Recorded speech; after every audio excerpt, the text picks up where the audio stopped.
शैलपुत्री से लेकर सिद्धिदात्री तक क्या मां दुर्गा ने असुरों का संहार करने के लिए सिर्फ 9 ही रूप धारण किए?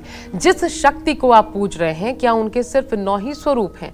इसके बारे में शास्त्रों पुराणों में क्या लिखा गया है, आइए अब ये जान लेते हैं पंडित जी से। पंडित जी, 9 दिन की पूजा अलग अलग स्वरूपों में, लेकिन क्या 9 ही रूप हैं? ऐसा नहीं, ऐसा नहीं है। माता के विविध रूप हैं और विविध स्थानों पर उन्होंने विविध रूप धारण किए हैं।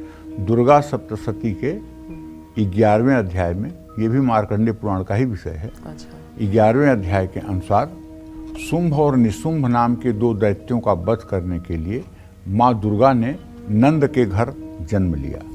नंद गोप गृहे जाता यशोदा गर्भ संभवा ततस्तौ नाशयिष्यामि विंध्याचल निवासिनीम।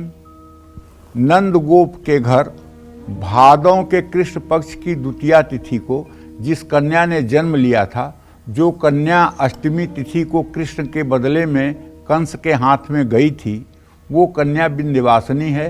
विंध्याचल पर्वत पर जाकर के उन्होंने निवास किया, इसलिए वहाँ उनका नाम विंध्याचली देवी पड़ा, विंध्यवासिनी पड़ा।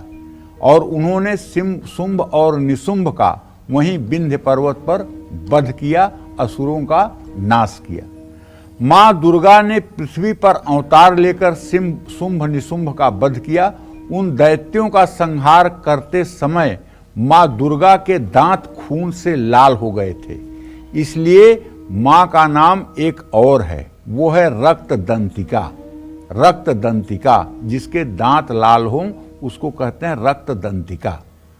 दुर्गमासुर के प्रकोप के कारण धरती पर अकाल पड़ गया था, लोग भूख और प्यास से मरने लगे थे।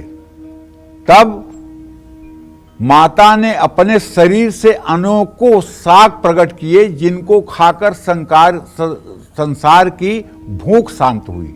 देवताओं की पूजा से मां के नेत्रों से आंसू निकलने लगे और मां के शरीर में 100 नेत्र प्रकट हुए और उस देवी का नाम शताक्षी हुआ।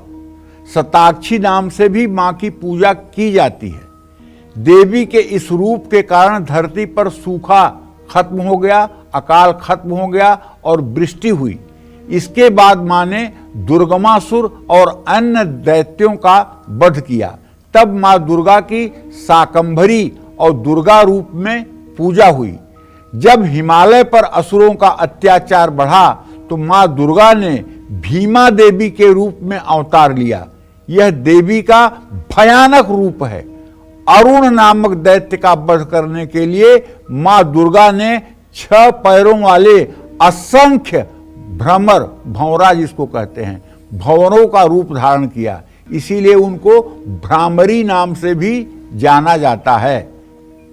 भ्रामरी नाम से भी स्तुति होती है।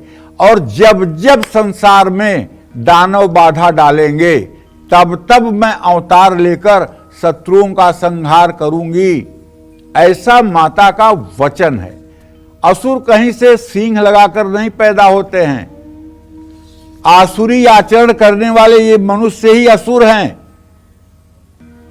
काम, क्रोध, मोह, लोभ से ग्रसित, अत्याचार, अनीति के मार्ग पर चलने वाले, दूसरों को कष्ट पहुंचाने वाले, साधु संतों का निंदा करने वाले और धर्म का उपहास उड़ाने वाले, यही असुर हैं। और इन्हीं का वध करने के लिए माता को बार बार जरूरत पड़ने पर आना पड़ता है, आना पड़ेगा अपने भक्तों की रक्षा के लिए। जय मां विंध्यवासिनी।